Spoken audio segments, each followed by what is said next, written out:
નમસ્તે દર્શક મિત્રો, the HB Kapadia group of school અને જીએસટીવી દ્વારા સંચાલિત પાસ થવાના પંચામૃત કાર્યક્રમમાં હું જિગ્નેશ દલવાડી આપનું હાર્દિક સ્વાગત કરું છું। આજે આપણે ધોરણ 12માં રસાયણ વિજ્ઞાનમાં છઠ્ઠું ચેપ્ટર આલ્ડીહાઇડ કીટોન અને કાર્બોક્સિલિક એસિડના કેટલાક પોઈન્ટ ઓફ વ્યૂની ચર્ચા કરીશું। આ ચેપ્ટર 12 માર્કનું છે। આ ચેપ્ટરમાં મોટાભાગની ટૂંકનોંધો અને સમજૂતી ખાસ પૂછવામાં આવે છે। મોટાભાગે 2 માર્ક અથવા 3 માર્ક તરીકે ટૂંકનોંધ પણ પૂછવામાં આવે છે અને સમજૂતી પણ પૂછવામાં આવે છે। આ સમજૂતી અને ટૂંકનોંધ રાસાયણિક પ્રક્રિયાનો એક પ્રકારનો અભ્યાસ જ છે। હવે આપણે આલ્ડીહાઇડ કીટોનની રિડક્શન પ્રક્રિયાનો અભ્યાસ કરીશું। પણ રિડક્શન પ્રક્રિયાનો અભ્યાસ કરીએ તે પહેલાં આપણે જોઈ લઈએ કે રિડક્શન પ્રક્રિયા વાસ્તવમાં શું છે। મિત્રો, રિડક્શન પ્રક્રિયા દરમિયાન હંમેશા કાર્બન અને ઓક્સિજન વચ્ચેનો બંધ તૂટે છે અને કાર્બન હાઇડ્રોજનનો બંધ બને છે। મિત્રો, આ વસ્તુ દરેક વખત નથી થતી। રિડક્શન પ્રક્રિયાનો સામાન્ય કન્સેપ્ટ એ છે કે કાર્બન સાથે વિદ્યુતઋણમય પરમાણુનો બંધ તૂટે છે અને સાથે સાથે તેના સાથે કાર્બન હાઇડ્રોજનનો બંધ બને છે। ટૂંકમાં ઓર્ગેનિક કેમિસ્ટ્રીમાં આપણે રિડક્શન પ્રક્રિયાને સમજવી હોય તો કાર્બન ઓક્સિજનનો બંધ તૂટે છે અને કાર્બન હાઇડ્રોજનનો બંધ બને છે એના સ્થાને। આ પ્રક્રિયાને રિડક્શન પ્રક્રિયા કહેવામાં આવે છે। મિત્રો, ઇનઓર્ગેનિક કેમિસ્ટ્રી અને ઓર્ગેનિક કેમિસ્ટ્રીમાં રેડોક્સ પ્રક્રિયાનો ખ્યાલ જુદો જુદો છે। ઇનઓર્ગેનિક કેમિસ્ટ્રીમાં અલગ રીતે છે અને ઓર્ગેનિક કેમિસ્ટ્રીમાં પણ અલગ અલગ છે। મિત્રો, મેં આગળ વાત કરી તે પ્રમાણે એક્ઝેક્ટ ઓર્ગેનિક કેમિસ્ટ્રીમાં પણ કાર્બન ઓક્સિજનનો બંધ તૂટે છે અને કાર્બન હાઇડ્રોજનનો બંધ બને એને રિડક્શન પ્રક્રિયા કહેવામાં આવે છે। મિત્રો, હવે આપણે આલ્ડીહાઇડ કીટોનની રિડક્શન પ્રક્રિયાનો અભ્યાસ કરીશું। મિત્રો, આલ્ડીહાઇડ કીટોનની અંદર કાર્બોનિલ સમૂહ આવેલો હોય છે। આ કાર્બોનિલ સમૂહ રિડક્શન પ્રક્રિયામાં ભાગ લે છે। અહીં કાર્બોનિલ સમૂહ જુદી જુદી રીતે રિડક્શન પામે છે અને પરિણામે આપણને જુદી જુદી નિપજો મળે છે। અહીં નિપજો બે જ મળી શકે, એક કાં તો આલ્કોહોલ નિપજ મળી શકે અથવા હાઇડ્રોકાર્બન નિપજ મળી શકે છે। હવે આપણે એવી પ્રક્રિયાનો અભ્યાસ કરીશું કે જેમાં માત્ર આલ્કોહોલ નિપજ મળતી હોય। આલ્કોહોલ નિપજ મળતી હોય તેવી રિડક્શન પ્રક્રિયાનો આપણે અભ્યાસ કરીએ। મિત્રો, આ પ્રકારની રિડક્શન પ્રક્રિયામાં રિડક્શન કરતા તરીકે હાઇડ્રોજન વાયુનો સીધો ઉપયોગ કરવામાં આવે છે। પરંતુ અહીં જ્યારે હાઇડ્રોજન વાયુનો સીધો રિડક્શન કરતા તરીકે ઉપયોગ કરવામાં આવે ત્યારે પ્લેટિનમ અથવા પેલેડિયમ અથવા રેની નિકલનો ઉદ્દીપક તરીકે ઉપયોગ કરવામાં આવે છે। રેની નિકલ એ નિકલ અને એલ્યુમિનિયમ ધાતુની એક મિશ્ર ધાતુ છે। અહીં આ પ્રકારની મિશ્ર ધાતુમાં એલ્યુમિનિયમનું પ્રમાણ 2 થી 3% જેટલું હોય છે। રેની નિકલનો જ્યારે ઉદ્દીપક તરીકે ઉપયોગ કરવામાં આવે ત્યારે તાપમાન અને દબાણ કેવું રાખવામાં આવે છે? ઊંચું રાખવામાં આવે છે।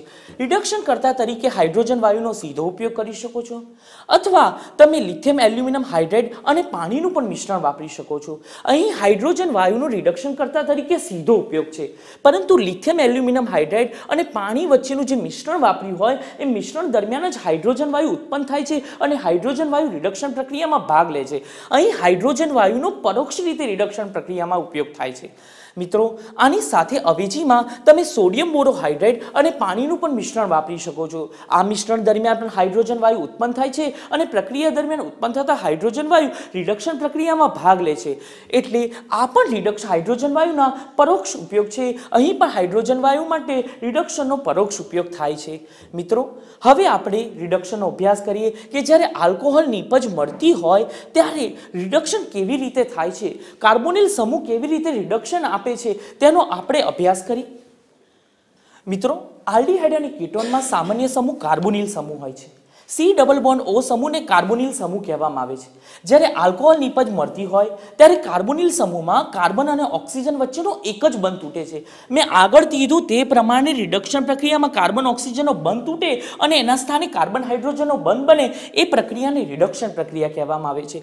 જ્યારે આલ્કોહોલ નિપજ મળતી હોય ત્યારે રિડક્શન પ્રક્રિયામાં કાર્બન અને ઓક્સિજનનો માત્ર ને માત્ર એક જ બંધ તૂટે છે અને એક બંધ તૂટવાને કારણે કાર્બન પણ હાઇડ્રોજન સાથે બંધ બનાવે છે અને સાથે સાથે ઓક્સિજન પણ હાઇડ્રોજન સાથે બંધ બનાવે છે। અહીં હાઇડ્રોજનના 2 પરમાણુ વપરાતા હોવાથી પ્રક્રિયા દરમિયાન 1 મોલ H2 વપરાય છે। મિત્રો, અહીં એક બંધ તૂટવાને કારણે એક હાઇડ્રોજન અહીં કાર્બન સાથે બંધ બનાવે છે અને બીજો ઓક્સિજન સાથે બંધ બનાવે છે। પરિણામે નિપજનું રૂપાંતર આલ્કોહોલમાં થાય છે। આમ આલ્ડીહાઇડ અને કીટોનમાં કાર્બોનિલ સમૂહનું જ્યારે રિડક્શન કરવામાં આવે અને જ્યારે માત્ર ને માત્ર કાર્બન અને ઓક્સિજનનો એક જ બંધ તૂટે ત્યારે એકમાત્ર નિપજ આલ્કોહોલ બને છે અને પ્રક્રિયા દરમિયાન રિડક્શન માટે એક જ મોલ H2 વાપરવામાં આવે છે। હવે આપણે આલ્ડીહાઇડ અને કીટોન બંનેની રિડક્શન પ્રક્રિયાના સામાન્ય સમીકરણોનો અભ્યાસ કરીશું।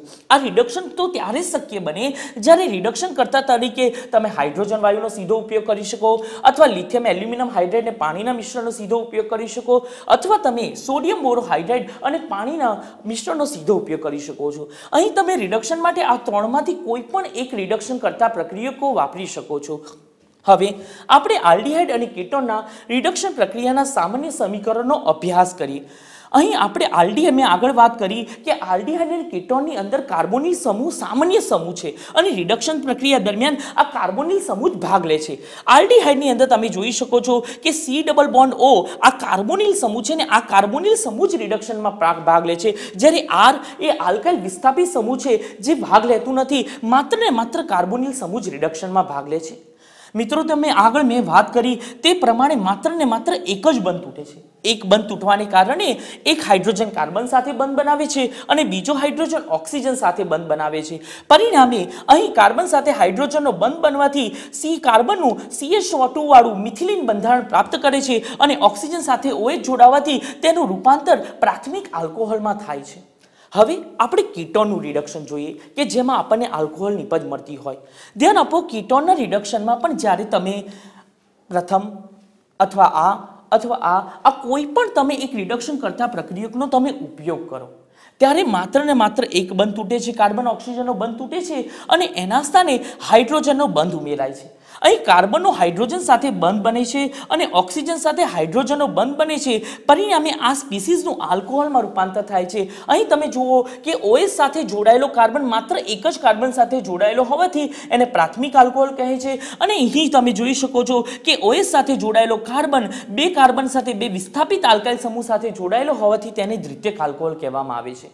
આમ આલ્ડીહાઇડ અથવા કીટોનનું તમે આ કોઈ પણ પ્રક્રિયકનું તરીકે ઉપયોગ કરો રિડક્શન કરતા તરીકે, આલ્ડીહાઇડ એકમાત્ર નિપજ પ્રાથમિક આલ્કોહોલ આપે, જ્યારે કીટોન એ દ્વિતીયક આલ્કોહોલ નિપજ આપે છે. આ વસ્તુનો તમે સેમિસ્ટર 3માં આલ્કોહોલ અને ફિનોલ ઇથરમાં પણ અભ્યાસ કરી ચૂક્યા છો. તેમાં પણ તમે જોઈ શકો છો આ જ પ્રક્રિયકનો ઉપયોગ કરવામાં આવ્યો હતો, પરંતુ સેમિસ્ટર 3માં આલ્ડીહાઇડના રિડક્શન માટે લિથિયમ એલ્યુમિનિયમ હાઇડ્રેટ અને પાણીનું મિશ્રણ વાપર્યું હતું અને કીટોનના રિડક્શન માટે સોડિયમ બોરોહાઇડ્રેટ અને પાણીનું મિશ્રણ વાપરવામાં આવ્યું હતું. પરંતુ જ્યારે તમે સેમિસ્ટર 4નું ચેપ્ટર ભણવામાં આવો છો ત્યારે આલ્ડીહાઇડ અને કીટોન માટે કોઈ પણ પ્રક્રિયકનો ઉપયોગ કરી શકો છો. એટલે જે સેમિસ્ટર 2-3ની ચોપડીની અંદર જે દર્શાવવામાં આવ્યું છે વસ્તુ તદ્દન ખોટી છે. તમે કોઈ પણ પ્રક્રિયકનો ઉપયોગ કરી શકો છો. આ પ્રક્રિયક માત્ર ને માત્ર કાર્બન ઓક્સિજનનો એક જ બંધ તૂટે છે અને પરિણામે આલ્ડીહાઇડનું રૂપાંતર પ્રાથમિક આલ્કોહોલમાં થાય છે અને કીટોનનું રિડક્શન થઈને તેનું રૂપાંતર દ્વિતીયક આલ્કોહોલમાં થાય છે. મિત્રો, આ પ્રક્રિયાનો અભ્યાસ તમારી પાસે અગત્યનું નોલેજ હશે તો તમે ઘણા બધા પરિવર્તનો સોલ્વ કરી શકો છો અને MCQ પણ સોલ્વ કરી શકો છો. આ પ્રશ્ન ટૂંકનોંધ અને સમજૂતી તરીકે ન પૂછે, પરંતુ પરિવર્તન માટે આ પ્રક્રિયાનો સમાવેશ કરી શકાય છે અથવા તમે MCQમાં પણ આ બાબત પૂછવામાં આવે છે. જો તમારી પાસે સામાન્ય ખ્યાલ હશે તો તમે MCQ ઇઝીલી સોલ્વ કરી શકશો અને સામાન્ય ખ્યાલ હશે તો પરિવર્તન પણ ઇઝીલી સોલ્વ કરી શકશો. એટલે કોઈ પણ વસ્તુને રિડ્યુસ કરવાની જરૂર નથી. તૈયારી કમ્પ્લીટ કરો, MCQ માટે પણ તૈયારી કરો અને પરિવર્તનો માટે પણ તૈયારી કરો અને ટૂંકનોંધ અને સમજૂતીઓ માટે પણ તૈયારી કરો. એટલે મિત્રો, આ પ્રક્રિયા તમને MCQ અને પરિવર્તન માટે ઘણી અગત્યની નીવડશે. હવે મિત્રો, હાઇડ્રોકાર્બન નિપજ મળે છે તેવી રિડક્શન પ્રક્રિયાનો આપણે અભ્યાસ કરીએ. ધ્યાન આપો, આલ્કોહોલ નિપજ મળે છે ત્યારે માત્ર ને માત્ર એક જ બંધ તૂટે છે. જ્યારે હાઇડ્રોકાર્બન નિપજ બનતી હોય ત્યારે સલંગ કાર્બન ઓક્સિજનના બે બંધો તૂટી જાય છે. બે બંધો તૂટે, મેં આગળ વાત કરી કે કાર્બન ઓક્સિજનનો એક બંધ તૂટે એના સ્થાને કાર્બન હાઇડ્રોજનનો એક બંધ બને છે. અહીં બે ઓક્સિજનના બંધ તૂટતા હોવાને કારણે તે બે હાઇડ્રોજન સાથે બંધ બનાવશે અને સાથે સાથે ઓક્સિજન પરમાણુ પણ બે હાઇડ્રોજન સાથે બંધ બનાવશે. અહીં તમે જોઈ શકો છો કાર્બન એ બે હાઇડ્રોજન સાથે જોડાય ત્યારે એનું રૂપાંતર મિથિલિન સમૂહમાં થાય છે અને ઓક્સિજન બે હાઇડ્રોજન સાથે જોડાય ત્યારે એનું રૂપાંતર એ પાણીમાં કરે છે. આમ હાઇડ્રોકાર્બન નિપજ ત્યારે શક્ય બને જ્યારે કાર્બોનિલ સમૂહમાં કાર્બન અને ઓક્સિજનના બે બંધો તૂટતા હોય. અહીં બે બંધો તૂટે એટલે બે હાઇડ્રોજન સાથે જોડાવાને કારણે એનું રૂપાંતર મિથિલિન સમૂહમાં થાય અને ઓક્સિજન સાથે બે હાઇડ્રોજન જોડાવાથી એનું રૂપાંતર પાણીમાં થાય છે. મિત્રો, હાઇડ્રોકાર્બન નિપજ મળે છે ત્યારે રિડક્શન પ્રક્રિયા આપણને આ મળે છે અને આવી રિડક્શન પ્રક્રિયા દર્શાવતી ઘણી બધી પ્રક્રિયા છે. એક છે ક્લેમન્સન રિડક્શન છે, બીજું HI વડે રિડક્શન છે અને ત્રીજું વુલ્ફ-કિસ્નર વડે રિડક્શન છે. મિત્રો આ જે બધી પ્રક્રિયાઓ છે એ 2 માર્કના ટૂંકનોટ તરીકે મોસ્ટ IMP છે અને ખાસ કરીને ગુજરાત બોર્ડમાં વારંવાર પૂછવામાં આવે. એટલે તમે આનું ડિસ્ક્રિપ્ટિવ વર્ણન વ્યવસ્થિત રીતે કરશો તો 2 માર્ક પૂરેપૂરા મળશે. સમીકરણને હંમેશા દર્શાવવામાં ભૂલ નહીં કરવાની. જેમ બને એમ શક્ય બને તો સમીકરણને બ્લોક સ્વરૂપે દર્શાવો. ડિસ્ક્રિપ્ટિવ વાળું વાક્ય વર્ણન એ વ્યવસ્થિત કરો. આપણે હવે ક્લેમન્સન રિડક્શનનો અભ્યાસ કરીશું. ધ્યાન આપો મિત્રો, હાઇડ્રોકાર્બન બનવા માટે ક્લેમન્સન રિડક્શન, વુલ્ફ-કિસ્નર રિડક્શન અને HI રિડક્શન આ ત્રણેય રિડક્શન પ્રક્રિયા હાઇડ્રોકાર્બન નિપજ આપે છે. જેમાંની એક અગત્યની પ્રક્રિયા આપણે ક્લેમન્સન રિડક્શનનો અભ્યાસ કરીશું. અહીં ક્લેમન્સન રિડક્શન માટે રિડક્શન કર્તા તરીકે ઝિંક એમાલ્ગમ અને HCl નું મિશ્રણ વાપરવામાં આવે છે. આ પ્રક્રિયાની અંદર પણ હાઇડ્રોજન વાયુનો પરોક્ષ રીતે ઉપયોગ થાય છે. રિડક્શનમાં પ્રક્રિયા દરમિયાન ઝિંક ધાતુ HCl સાથે પ્રક્રિયા કરે છે.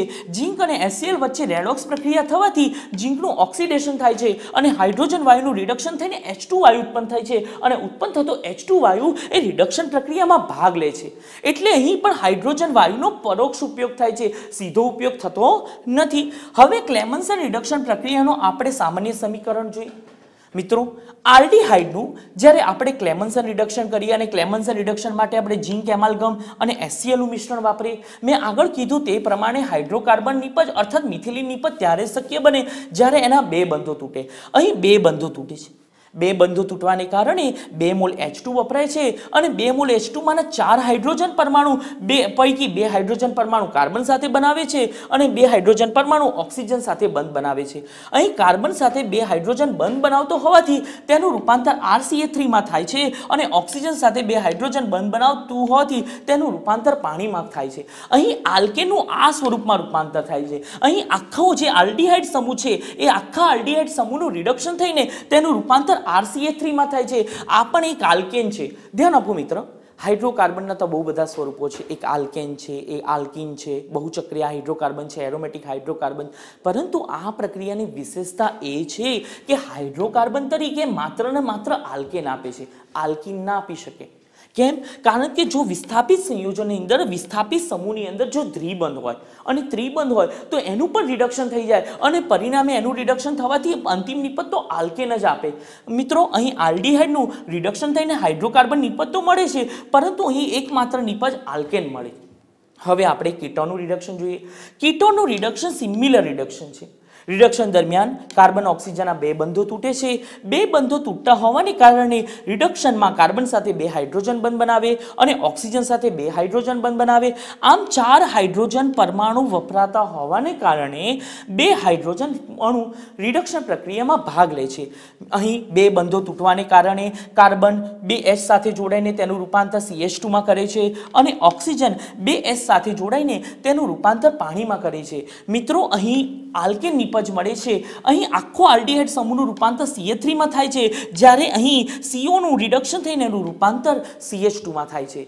તમે વાક્યનું વર્ણન વ્યવસ્થિત કરો, મુદ્દા વાઇઝ રિડક્શન કરતા પ્રક્રિયકોનો ઉલ્લેખ કરો, સામાન્ય સમીકરણ દર્શાવો અને સાથે સાથે તમે 2-3 ઉદાહરણ આપો તો તમને 2 માર્ક પૂરા મળી શકે છે. અને ક્લેમન્સન રિડક્શન એક અગત્યનો પ્રશ્ન છે જે તમારે કરવાનો રહેશે. મિત્રો હવે આપણે HI રિડક્શનનો અભ્યાસ કરીશું. આ રિડક્શન માટે રિડક્શન કરતા પ્રક્રિયક તરીકે HI અને લાલ ફોસ્ફરસનો ઉપયોગ થાય છે.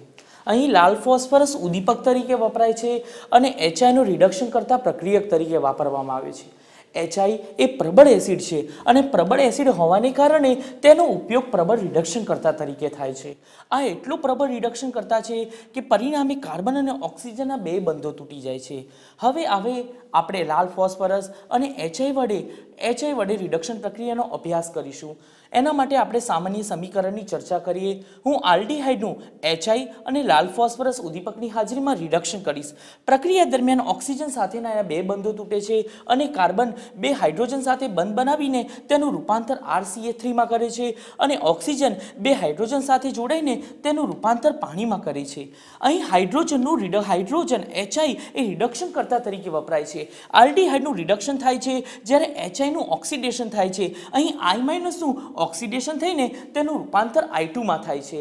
હવે આલ્ડીહાઇડ બાદ આપણે કીટોનનું રિડક્શન ભણીએ. કીટોનનું રિડક્શન પણ આલ્ડીહાઇડ જેવું સિમિલર છે. પ્રક્રિયા દરમિયાન કાર્બન અને ઓક્સિજનના બે બંધો તૂટે છે અને કાર્બન બે હાઇડ્રોજન સાથે બંધથી જોડાય છે અને એનું રૂપાંતર RCH2 માં કરે છે, જ્યારે ઓક્સિજન બે હાઇડ્રોજન સાથે જોડાઈને તેનું રૂપાંતર પાણીમાં કરે છે. અહીં કીટોનનું ઓક્સિડેશન થાય છે, જ્યારે HI નું રિડક્શન થઈને તેનું રૂપાંતર I2 માં કરે છે. આપણને આ પ્રક્રિયા પરિવર્તનો અને MCQ માટે ખૂબ અગત્યની છે. ઘણીવાર ટૂંકનોટ તરીકે પણ HI નું રિડક્શન પૂછવામાં આવે, પણ ખાસ કરીને ધ્યાન રાખજો કે HI વડે રિડક્શન કરીએ ત્યારે ઉદ્દીપક તરીકે લાલ ફોસ્ફરસ વાપરવામાં આવે છે. આ લાલ ફોસ્ફરસની ગેરહાજરીમાં HI વડે રિડક્શન પ્રક્રિયા થતી નથી. હવે આપણે અગત્યની ટૂંકનોટ વુલ્ફ-કિસ્ટનર રિડક્શનનો અભ્યાસ કરીએ.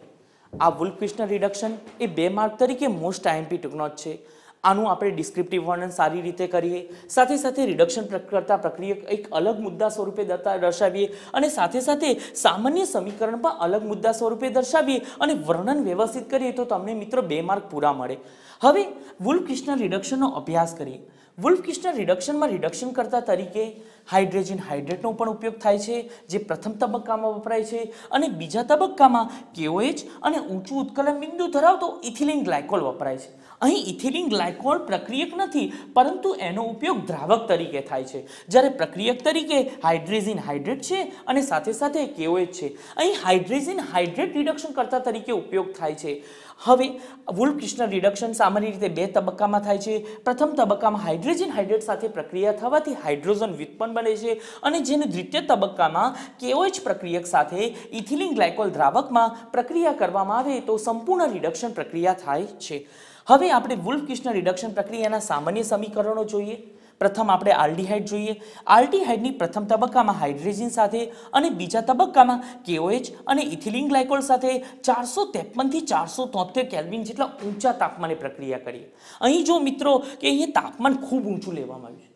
તાપમાન ઊંચું લેવામાં કારણે તાપમાન ઊંચું લીધું છે, પરિણામે અહીં ઉચ્ચ ઉત્કલન બિંદુ ધરાવતો દ્રાવક વાપરવામાં આવ્યો છે. જો તમે સામાન્ય દ્રાવક એસિટોન અથવા બેન્ઝીનનો ઉપયોગ કરો દ્રાવક તરીકે તો તે સરળતાથી ઉડી શકે છે, બાષ્પીભવન પામી શકે છે.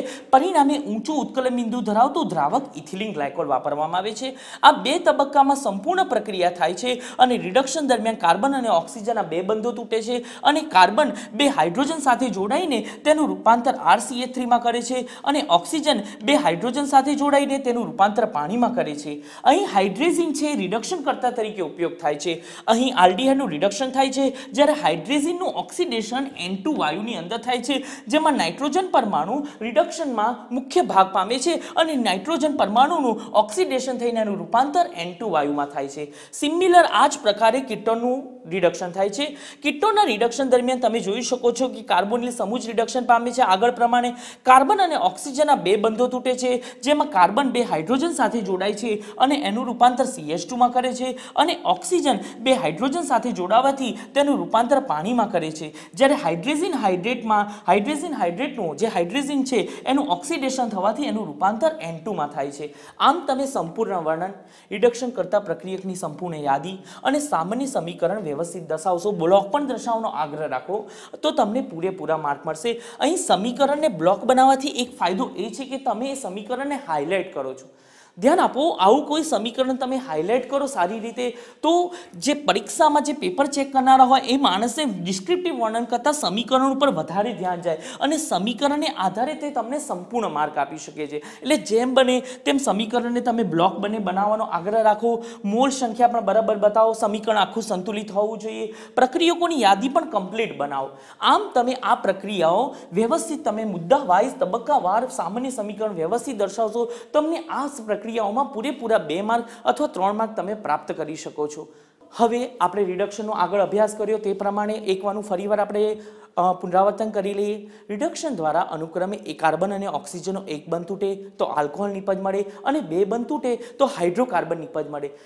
1 બંધ તૂટે અને જ્યારે આલ્કોહોલ નિપજ મળે છે ત્યારે આપણે રિડક્શન કરતા પ્રક્રિયક તરીકે ઉદ્દીપકીય હાઇડ્રેશન ઉદ્દીપકીય રિડક્શન વાપરી શકો છો, લિથિયમ એલ્યુમિનિયમ હાઇડ્રેટ ને સોડિયમ બોરોહાઇડ્રેટ પર પાણીનું મિશ્રણ વાપરી શકો છો. એની મદદથી તમે રિડક્શન કરશો ત્યારે પ્રક્રિયા દરમિયાન આલ્ડીહાઇડ અને કીટોનનું રિડક્શન થઈને તમને આલ્કોહોલ નિપજ મળશે. પરંતુ જ્યારે તમે ક્લેમન્સન રિડક્શન કરો, વુલ્ફ-કિચનર રિડક્શન કરો અથવા HI વડે રિડક્શન કરો ત્યારે પ્રક્રિયા દરમિયાન સંપૂર્ણપણે આપણને આલ્કેન નિપજ મળે છે. ધ્યાન આપો, અહીં આલ્ડીહાઇડનું રૂપાંતર CH3 માં થાય છે, જ્યારે કીટોન છે કીટોનનું રૂપાંતર CH2 માં થાય છે. જ્યારે લિથિયમ એલ્યુમિનિયમ હાઇડ્રાઇડ, સોડિયમ બોરોહાઇડ્રાઇડ અને ઉદ્દીપકીય રિડક્શન કરશો તો એનું રૂપાંતર તમે આલ્કોહોલમાં કરવામાં આવે છે. મિત્રો, હવે મેં તમને આવી રીતે તમને સમજાવ્યું. મને વિશ્વાસ છે કે તમે ઘણું બધું નોંધ મારી દીધો છે તમારી નોટ્સબુકની અંદર અને ઘણા બધા પોઈન્ટ ઓફ વ્યૂ પણ સમજી શક્યા હશો. મેં કન્સેપ્ટ સાથે સમજાવવાનો તમને પ્રયત્ન કર્યો છે. જો તમે આ કન્સેપ્ટ યાદ રાખશો તો તમને સમીકરણો ગોખવાની જરૂર નહીં પડે. ખાલી તમારે કન્સેપ્ટ ક્લિયર કરવાનું છે કે કયા રિડક્શન દરમિયાન એક બંધ તૂટે, કયા રિડક્શન દરમિયાન બે બંધ તૂટે. તમે પ્રક્રિયકોની યાદી પણ મેં તમને સમજાવી કે આ પ્રક્રિયક દર્શાવો તો જ બંધ તૂટે અથવા આ પ્રક્રિયક દર્શાવો તો જ એક બંધ તૂટે. આમ તમારી પાસે સંપૂર્ણ સામાન્ય ખ્યાલ હશે તો તમને સમીકરણ પણ ગોખવાની જરૂર નહીં રહે અને તમે પ્રક્રિયા સંપૂર્ણપણે સમજી શકો છો. મિત્રો, મને આગ્રહ છે કે તમે આવી જ રીતે દરેક પ્રક્રિયાઓની તમે મુદ્દાસર તૈયારી કરો એવી મારી શુભેચ્છા છે તમને પરીક્ષા માટે.